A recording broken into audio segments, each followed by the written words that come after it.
What makes a community bank so different than a national bank and now all these fancy flashy apps coming out? Yeah. So community banks are amazing because you're getting local decisions, people who live in the community, play in the community, work in the community, pray in the community, who are making decisions and lending those dollars out within the small business area. It's also really helpful for people to connect. It's their first introduction. It's a really comfortable, safe space for your first introduction to help you take that step for that financial literacy, getting to know. So like our bankers make the difference. No different than you shared and resonated with me that you came in to me the one day and I was your community banker and we built this relationship to kind of partner along your 17 journey. years later. 17 years later.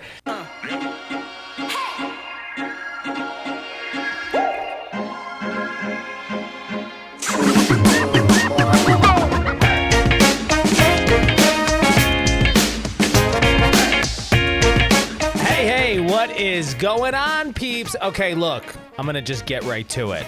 If you've ever been to a bank, if you have a checking account, any type of savings, an IRA, money market, any of that stuff, wondering about buying a home, I don't care where you bank, you're going to want to hear from today's guest.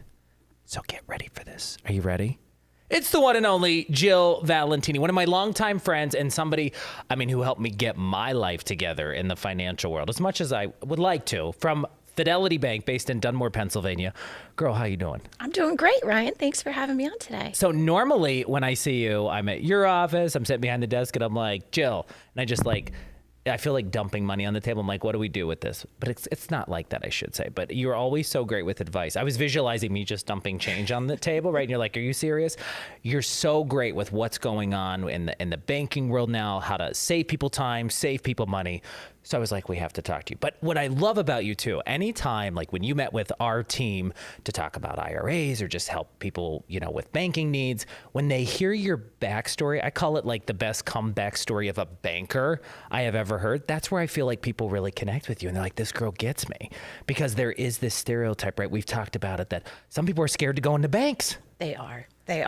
What's the stereotype? Because I think you and I were talking about it earlier and you hit the nail on the head. Yeah. So I think a lot of people are intimidated by banks, right? They're these beautiful buildings with what people assume. And we are very educated people in there dressed in suits. So it's intimidating for somebody to walk in the bank and be like, what's going on? Especially if you're struggling with stuff. Because the other thing is people have work stress, but financial stress. Holy smokes, right? Yes. It's like a whole nother level sometimes for some folks. And just having that amount of stress and being scared to walk into a bank to be like, oh my gosh, are there options? How do I dig out of this? Or how do I move stuff around? Do I buy a house, sell a house, keep renting, all that good stuff?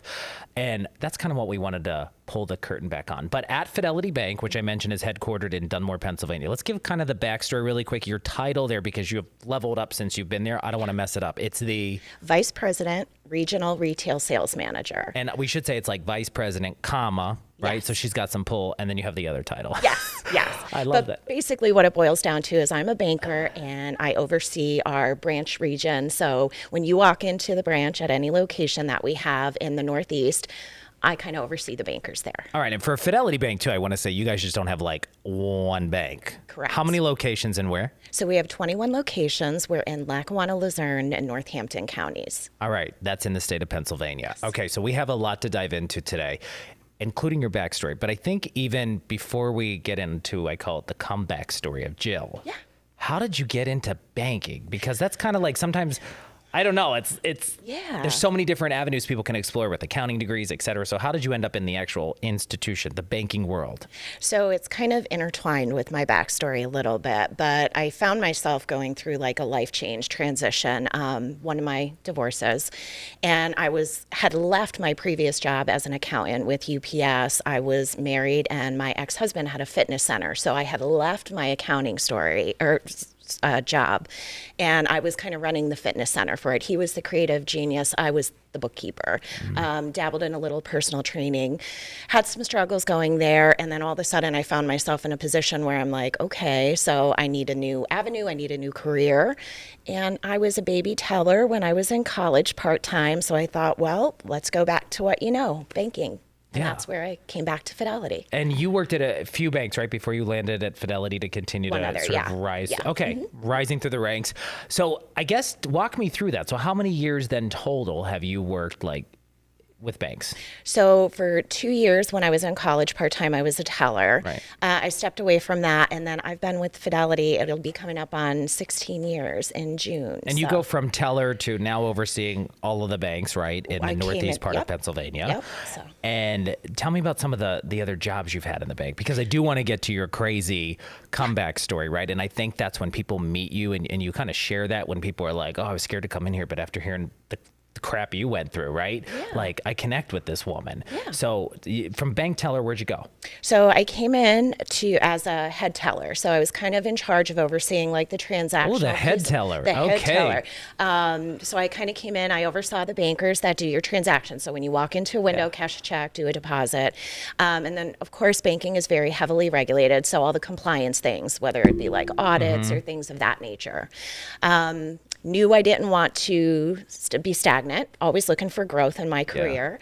So then I was able to move into the position of an assistant manager, where I kind of oversaw the bankers and was an assistant to the branch manager, where I really helped coach our bankers, mentor our bankers into developing in their career paths, offering very great solutions for people coming in, opening accounts, doing loans. Then I was fortunate enough to be able to move into being a branch manager, which I liken to the mini CEO of my branch, of my footprint. So responsible for, from soup to nuts, everything that goes on in the branch. And most recently, I was promoted to be our regional manager, where now I oversee the branch network in Luzerne and Lackawanna County. I think the greatest thing about you, and I always say how somebody leads a team, you can tell when you get that unsolicited advice from the people who report to them. And just working with your team, full disclosure, I've worked with you guys from the Ryan Leckey Media standpoint on different productions, et cetera. But I've known you for 17 years because in my last career in morning television, we did a lot of stuff with Fidelity Bank, whether it was money saving tips before the holidays or just other stuff. So you and I go way back in that aspect. I think the most interesting thing is coming back to what you mentioned with the stereotype. People think you walk into a bank, everyone's perfect. Everyone has a ton of money if you work at a bank, and everyone has their stuff together. What I love about you is you're so real to help people sort of set them straight, which is what you did for me. Man, God, when I moved to northeastern Pennsylvania in 2005, I had my own college debt, credit card debt, and we could come back to that and sort of my hot mess moves that I made when I was like 18, 19, 20. But for you, like your own financial world, right? Like you got your game on now, but your own financial world, it wasn't perfect. No, it was a mess. Yeah. Tell me about that, because I think the comeback story from somebody who I really believe could be a few years from now or down the road, you will be a CEO of a bank. And that's what your team says. People I've met who work with you, and that's what I said, your team behind the scenes is always like, oh my gosh, she's helped me grow. That's the sign of a true leader. And I know you're going to be the CEO of a bank someday, right? Yeah. But your life wasn't perfect in the financial world, and you dug out of it. So tell me what happened to you. 100%. And I like to share this story because it's so relatable. I mean, there's a statistic, 73% of Americans stress over their finances, right? And that really is true and resonates, even from bank professionals to somebody who's just going to a 9-to-5 as well. But my story kind of unraveled because I was in my mid-20s. I was married, going through a divorce. I struggled with some infertility, which caused some debt. Of course, owning your own business involves some debt. And this is the gym business you're talking about, right? This is the fitness center business, yep. I also had a mortgage. I also had a 3-unit rental property. And then I don't want to say overnight because we know things take time to unravel, but almost overnight, there was this point where everything was broke and I had no job and I had a mortgage on my house. I had a 3-unit rental. I had all this debt from this business. And I was like, I kind of liken this to my moment in Gone with the Wind when Scarlett O'Hara grabs the dirt and says, I'll never be hungry again. Like that was my moment where I was like, oh my God, I don't have a job. How am I going to pay for things? How am I going to take care of the things in my life? Everything is kind of shattered and broken at the moment. So I had to pick myself up and kind of say, okay, you have to start somewhere. And putting things down on paper and really being brave enough to kind of look at what's going on and knowing that I have to take small steps. Just like when you're starting a fitness routine, you don't walk into a gym and say, oh my God, I'm going to be buff in a month. No, you have to take the baby steps and do the methods and do it repeatedly to get to where you need to be. So that discipline and that mentality from that fitness standpoint kind of kicked into me in my personal financial life. And I'm like, okay, here's your problems. Here it is on paper. How am I going to tackle this mountain? 1 foot at a time. And how'd you do that though? Because you had to really really Dig in. really dig in. So I had, of course, attorneys. I had the support of my family, which was really great. Staring that in the face and really just, okay, taking one momentous feat at a time. And I'm not too shy to share I went through a bankruptcy, a Chapter 13 bankruptcy, which is really volatile in the banking industry because when you work for a bank, you kind of are held to specific standards for that. So at the time you were working for a bank. I was. Right. And I really had to humble myself and kind of share with my employers, like, hey, I'm going through this, but I want a full disclosure here. But I'm working to repair this in my life. And I was transparent. And then I just started chipping away at that bankruptcy so that I can start to rebuild and repair my credit. So that was step one, which took probably 2 or 3 years. Why do you think that transparency was so important? Because there's so many people out there, they love to project this image or whatever, but behind the scenes, the financial stress, right, that people face all the time, more than 70% of Americans, I think the statistics was you gave. Why do you think that's so important? Because so many people be like, I don't want to tell anybody I filed for bankruptcy and other stuff. And just like you were so real about it. And that's why when you speak at different events and you talk to our team and other people look at you. And I think in the initial reaction, right, when you walk in, oh my God, this woman has it together. She probably has a ton of money in the bank and she never screwed up. But then you tell this story, and you mentioned the infertility stuff that you were going through. And people, especially women, are like, holy crap, I can connect to her, right? Absolutely. Like everybody, I feel like everybody knows a Jill Valentini now. And that's what makes it real, and that's what makes you trustworthy as a banker. But why do you think that transparency was so important in the industry you were in, where everyone's like, ooh, they would never want to tell anybody they filed for bankruptcy? Well, that's what we're here for. I mean, that's the people in banking, right? I mean, bankers are not some, figure that are up there that have everything together. We're people. We live in the community that we work in. I mean, we go through things. And I also think being transparent, I mean, our main job, at least what I love about being a banker the most, is that I can share my story or stories in general around how can we get you financially fit, back on track. So that's the piece that I'm most passionate about.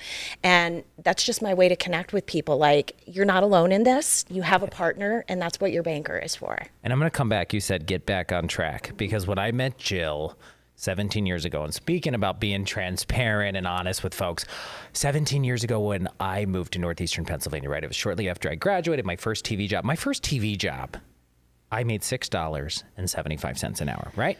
So, back in the day at colleges, the credit card companies would visit. And of course, I had a credit card. I was in in addition, just still paying for my school and other stuff. Gosh, I think 10, 15 in the hole. And not for a lot of people, that's not a lot. Of course, you watch television shows that, where bars are rescued or whatever, and people are $500,000 in the hole. But as a 21-year-old to be 15 to close to 20 grand in the hole, that's a big chunk of change. And you want to talk about craziness. I remember when I was 18 doing banking, and I didn't know the checkbooks that I really didn't balance the checkbook. I'm like, that's what technology's for. I'll find out how much money I have in the bank when I log in, right? Or go to the little ATM machine and just type stuff in. I remember I used to bounce checks when I was 18 to 20. And shout out, by the way, my first bank I ever went to was First Summit Bank in Johnstown, Pennsylvania. And I lived across the street after I left home at 18. I didn't want to live on a college campus, but my mom's like, you got to get your stuff together, get an apartment. It's time to be on your own. And it was really cool because I lived across the street from First Summit Bank on Monaco Boulevard in Johnstown, Pennsylvania. And for a while, I was so bad with money, right? When I was 18, 19, 20, 21, I couldn't figure this out. And I'll come to how you helped me even dig out even more and get my stuff together. But I had to tell people this story because when I was, 18 through 21, I would write checks, and you get hit with that $20 fee if you bounce a check all the time. So I was so young, never paid attention to that. And this one lady, one time I was at the bank, Barb at First Summit, I'll never forget. She pulls me over. She goes, Ryan, look, we don't want to see you be bouncing checks. But if you're going to bounce a check for cash, just write once, you get hit once with the one-time fee. And that you could withdraw the $400 you didn't have. So I would go over there, put that check in the bank, get that $20 overdraft fee. But I had $400 in cash. I was like, we going out tonight. And I was literally living paycheck to paycheck, $6.75 an hour, right? That was my first paycheck in TV. And that was from 2001 to 2005. Great light. I mean, I was loving it, but it was broke. But when I came here though, I remember coming to you and I was 15 to 20 in the hole. And I think when you shared your story, I just connected them. Oh my God, okay, I don't feel it's embarrassing. Whether you're in your early 20s or probably 40s and 50s, people struggle with it. And it shouldn't be. There's such a stigma around that. But if you think about it, in any education, whether it's, high school, collegiate, they don't teach these things, these life skills that are so important. So that's the stigma that I try to break down a little bit by sharing my story, because if you've never were taught these things, how would you know? Of course, you're 20, you're viable, you're living your best life, Right. doing, where are we going Friday night? What kind of car am I going to drive? Yeah. And can I get another, Yeah. coffee or Yeah. something? Yeah. So I think, you don't look so much to the future in that aspect. You're just living in the moment. Whereas a component of what I like to bring to it is like, that's great. That's your time to dream big and aspire. But you also have to have that reality check, that sit down, like, maybe I need to budget. Maybe I need to start planning, because before you know it, time goes like crazy. And then you're broke if you didn't pay attention. So ultimately, now, how long did it take you, I guess, just to dig out from bankruptcy and the other stuff you had going on? Yeah, so I want to say it took a good probably 5 to 7 years, which seems like, oh my God. But I really tried to celebrate those milestones that I made here and there. And again, that I still, and it's so funny, I won't even throw my bankruptcy papers out or shred them, even though at this point I don't need them and enough time has passed, because every 6 months I sit down and look at my budget and I pull that piece of paper out, so that it's kind of that like reminder to me, you will never be here again, Jill. So, yeah, but 5 to 7 years. And I'll share, even most recently, I hit another milestone in paying off my vehicle early, 2 years early. Oh, get it, Jill. So, All right. and, you Are you think, amazed, though? I mean, compared to where you were, right, where you thought, like, there's no way I'm digging out of this, to where you are today. Yes. It's like I always say, how do you eat an elephant one bite at a time, That's right? it. That's Nobody's eating elephants here. Let's just be clear, because somebody's going to be like, hey, PETA. Coming back to what you said with the early years, right? So in reference to starting over after the divorce, the bankruptcy, what would you tell your pre-married self to safeguard your money starting from scratch? Right? So say somebody sees this, hears it, they're in their early 20s, not married yet. How do you safeguard your stuff? Just to protect yourself? Well, I think what's most important is to just, in the end, it's only you. You have to be able to live with yourself and be able to take care of yourself. Partnerships are great in life, whether it's a friendship, whether it's a partner, whether it's a spouse. But at the end of the day, it's just you. So you need to make sure that you're protecting yourself and that you're being financially smart, so that you can bring something to the relationship and not just be dependent on a what if, or this person will, or someday this person will help me. Is that the advice you would give to your younger Jill Valentini, or is there anything else you would have told yourself? That's just younger in general, maybe even before marriage or anything was on the radar. I mean, I had a pretty good time in my life. I mean, I always say, like, my retirement plan is to write the Jill Chronicles. I've had some fun adventures. I would read that. Yeah, I will not be the old lady on the rocking chair with no fun stories to tell. However, I would tell myself to be braver. Braver in the aspect of, don't be afraid to look at the hard things and start to climb that mountain earlier. I love that. Yeah. So some of my team actually chimed in as well, because they're like, we want to ask Jill this question. Yeah. So I think you mentioned obviously what you'd do if you could go back in time, but where you are right now as a community bank with Fidelity Bank, in the day and age where on television, on billboards, there's all sorts of banking apps, right? There's this bank, this type of bank, national bank. So what makes a community bank so different than a national bank, and now all these fancy flashy apps coming out? So community banks are amazing because you're getting local decisions, people who live in the community, play in the community, work in the community, pray in the community, who are making decisions and lending those dollars out within the small business area. It's also really helpful for people to connect. It's their first introduction. It's a really comfortable, safe space for your first introduction to help you take that step for that financial literacy, getting to know. So like, our bankers make the difference. No different than you shared and resonated with me that you came in to me the one day and I was your community banker, and we built this relationship to kind of partner along your 17 journey. years later. 17 years later. And we're still on that journey for a while. Definitely. So. And I have to say too, that journey was not only in my last career like in television, but when I went to start my business, you were also among one of the first people I told. I had like a very small group to say, I'm taking this leap, I'm going to go start my own company, and you really helped me like figure this out. You connected me to the right people, and it's been insanely amazing and a blessing to have you in my corner as I took that step, because one, it was about trust, right? Because I was like, I could totally go out here and fail, but I feel like your whole team, right, made sure I was set up for success with my business accounts, my savings. We're looking at money markets, we're moving stuff around constantly. What I love about you, I can call you anytime. Yes. I think, and so many of your bankers, that's how it rolls. People in the community, they can call and reach out to the people who work there. My mom, who moved to this area, God, I feel like she has all your cell phones now.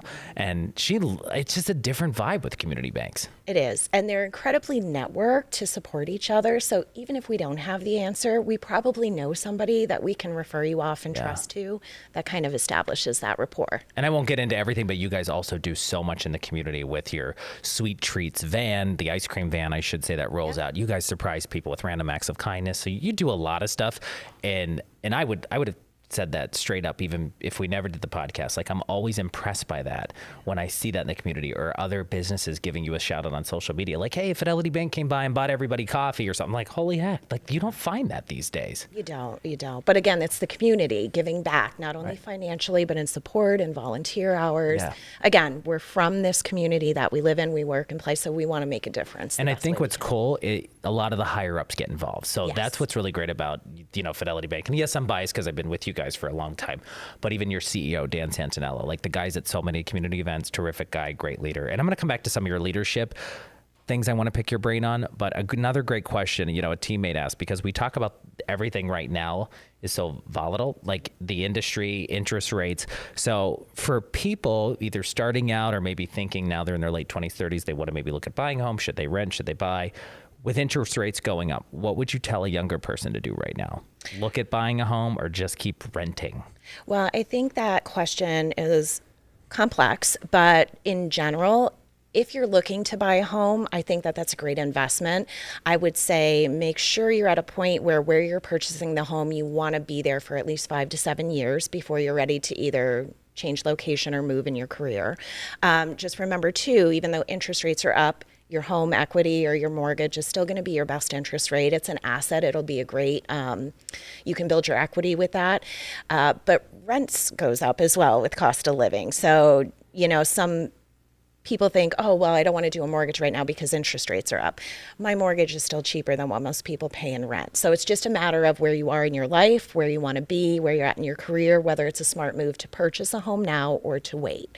But saving, if that is definitely a goal that you want to have, you should really start to build that savings to have about 10 to 20% down payment on there on a home. So you can start saving in that capacity. And that's really, I said younger people, but what about people now closer to retirement? What's your suggestion when people are like, Jill, what should I do with my money, or when it comes to investments? Yeah. So again, it's a little bit complex with that, depending on what you've done to build your wealth at that point as you prepare for retirement. Typically, as you travel through your retirement journey, you're at the age close to retirement, you're in more secure, safe, less risk averse kind of investment portfolios. So there's a wealth of things that you can do, but I think it's about, again, sitting down and having that plan and knowing when you want to retire and what you want to do in that retirement in order for your advisor to kind of give you the best method of what to do next. Like how much you want to spend a month and all that other stuff. What your lifestyle is going to be. I'm going to have to work till I'm like 100. No, you'll be all right. I got you right.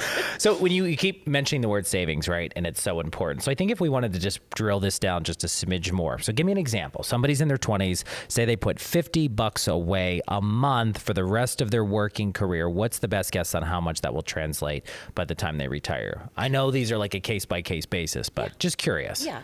So I did a little quick math on my calculator this morning before I came in, and I thought, well, how can somebody in their 20s save at least $1,000 a year, right? So that kind of equates to $84 a month. So if you can put away between $80 and $85 a month, right, starting at 20, that's $1,000 a year. So you're looking at probably $45,000 just in savings from the age 20 to 45, not including interest or compound interest, because again, it depends on what vehicle you invested in.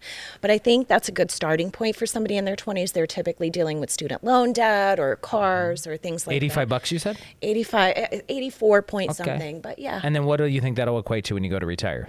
I think there's a lot of great calculators out there that you can see from that standpoint, but at least straight no interest, no compounding interest or anything, that's $45,000. That's pretty significant. A year? It's pretty significant. I'm terrible at math, so we'll just use your calculator. All right. If you're listening to this, or just do it later. All right. I just want to come back because I think before I button this all up, as you started, right, a head bank teller, you continue to work your way up into leadership roles. Tell me about some of the things, because there's not a lot of women in leadership in banking anywhere in the country. Not a ton. It's a male-dominated field. I get that. And I know banks are trying to be better about diversity and inclusion when it comes to all positions at a bank, specifically management, right? And those on a bank board. What's some of the best advice you got from maybe people in the banking industry when it came to leadership? So some of the best advice that I got, I think, in growing my career is to definitely do the work. I mean, you have to do the work, which I think goes cross-gender, no matter what you're doing, you really have to put the work in.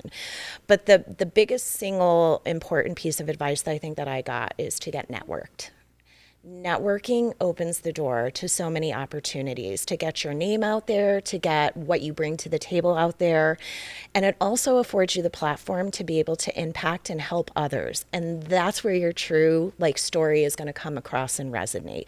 When you can connect with somebody and they remember that builds that trust. And being able to trust somebody is really going to help them, or help you, but also help them grow in your career. And is there anything you like to tell yourself with your own leadership style? Because I've met so many of your bankers behind the scenes and they're like, Jill taught me this, or I started here with Jill and she helped me grow into different roles. What's your playbook personally every day besides some of those other elements? Well, I think it could change daily. You have to be open, right? Not everybody receives and learns and grows in the same way.